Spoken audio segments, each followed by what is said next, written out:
Olá, boa tarde, como é que vocês estão? Eu sou Heriberto, certo? E hoje eu venho falar um pouquinho para vocês sobre minha última leitura, certo? Infelizmente ela era para ter sido a leitura de janeiro, mas eu não consegui concluir em janeiro porque tive outras leituras da faculdade, né? Além de leituras da especialização, né? E assim, a leitura foi desse livro aqui, da historiadora Mary Del Priore, certo?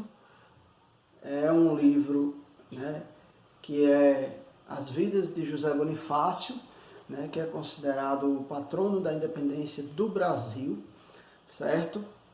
É um livro, né, de cunho biográfico, né?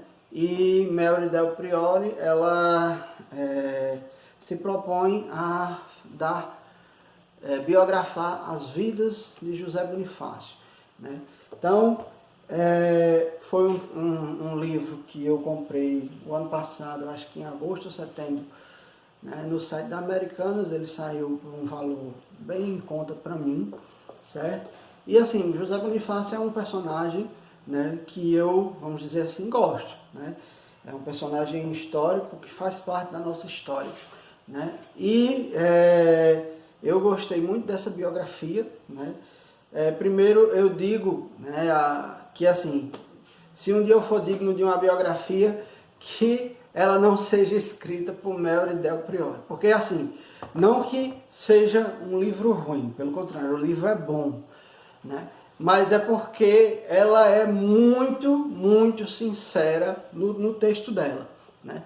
Então ela não faz a bajulação que normalmente a gente está acostumado a ver, né, quando se trata de personagens históricos. Ela traz, vamos dizer assim, um José Bonifácio de carne e osso, né, para as páginas, certo?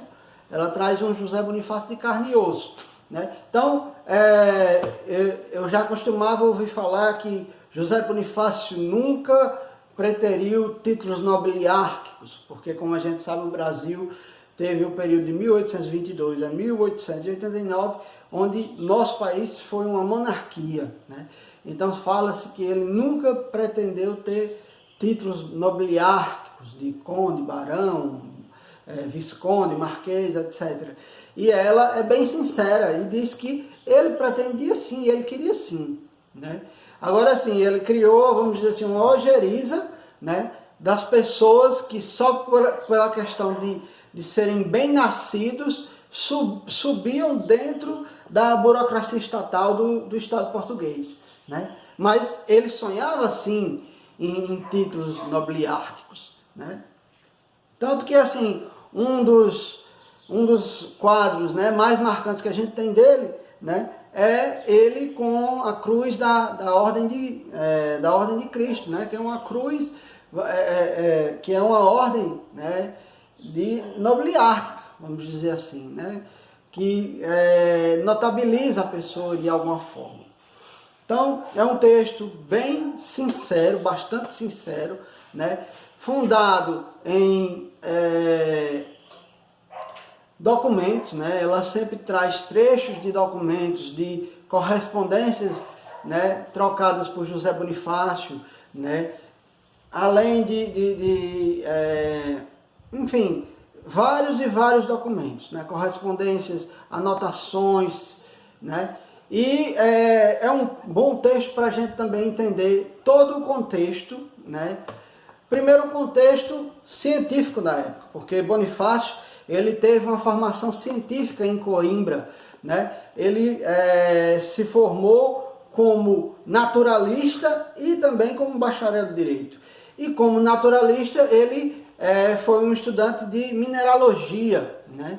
E graças a essa sua formação como naturalista, ele passou, se eu não me engano, 10 anos em um tour pela Europa, né? Visitando, né? Então ele visitou a França logo após a Revolução Francesa, né? Assim como a Suécia. Então ele fez, né, várias viagens, né? Foi membro de academias científicas, né? na Europa, né? E foi catedra de Coimbra, né? Foi professor de Coimbra, né? Fez parte do exército, né? Vamos dizer assim, da resistência à invasão francesa em Portugal, porque a gente sabe que Napoleão invade Portugal, né, em 1807, a família real foge para o Brasil, mas Portugal fica invadida. Bonifácio ele vai fazer parte do batalhão de Coimbra, vamos dizer assim, dos estudantes de Coimbra, ou dos professores, né, que vai, vamos dizer assim, dar combate aos franceses, ao lado dos ingleses e demais compatriotas portugueses, para a expulsão dos franceses, né. Outra coisa interessante aqui é porque aqui não é um livro só sobre ele, né, mas aqui ela fala também sobre Antônio Carlos, o irmão dele, que foi, né, membro da Revolução de 1817, foi preso pela Revolução de 1817, né? É um livro também sobre Martim Francisco, né, o outro irmão dele, né? Então, é um livro para você conhecer bem o contexto e os meandros da política, né? Tanto no período colonial, né? Tanto no período colonial, tanto no período do Brasil Reino Unido, como, né, no início do surgimento do Império, né?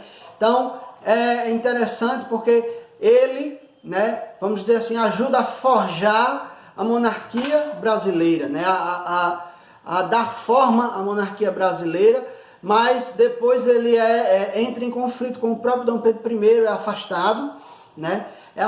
Ele vai para um exílio, né? Então ele fica em exílio por alguns anos, né? Até ele voltar, né, para o Brasil com um perdão. Aí já estamos no período em que Dom Pedro I, ele não está mais tão, vamos dizer assim, popular, né? E acaba por abdicar do trono em nome do filho, né? Que vai ser o nosso Dom Pedro II. E Bonifácio, né, amigo que virou inimigo, né, vai ser o tutor de Dom Pedro II. Né? Ela até argumenta que a escolha de Bonifácio foi uma escolha porque Dom Pedro, né, não poderiam acusar Bonifácio de ser amigo de Dom Pedro, porque Dom Pedro tinha mandado Bonifácio para o exílio, né, para o exílio com toda a família. Né? E assim Bonifácio foi, né, tutor de Dom Pedro II até ser afastado, né, com o tempo. Né? Morre em 1838, né? Tem um funeral de Estado, um funeral de estadista no Rio de Janeiro, né? E é basicamente isso, né, que ela apresenta em As Vidas de Bonifácio. É um livro muito bom, é uma biografia, vamos dizer assim, real, não é aquela biografia bajuladora, né, que a gente pode vir a encontrar eventualmente, certo? E é isso, né? Estou ansioso por ler outros livros de Mel Del Priore, que é uma grande historiadora e também responsável, né, pela popularização e divulgação da história do Brasil, né, junto com Paulo Resutti e outros. Né? Alguns até jornalistas como Laurentino Gomes e Eduardo Bueno, certo? Então basicamente essa a minha resenha. É um livro que vale a pena, certo? É um livro que vale a pena. Eu comprei ele numa promoção, então foi muito barato. Eu acho que ele saiu para mim por 9 e pouco, mas ele agora está por 33 reais, né? Mas assim, é sempre bom ficar de olho, olhando, né? Que quando aparecer uma promoção, você vai e adquire lá, vamos dizer assim, o livro ou o objeto do seu desejo. E era basicamente isso, certo? Só para compartilhar aqui a leitura, né, que me levou parte de janeiro e parte de fevereiro. E é isso. Valeu, obrigado!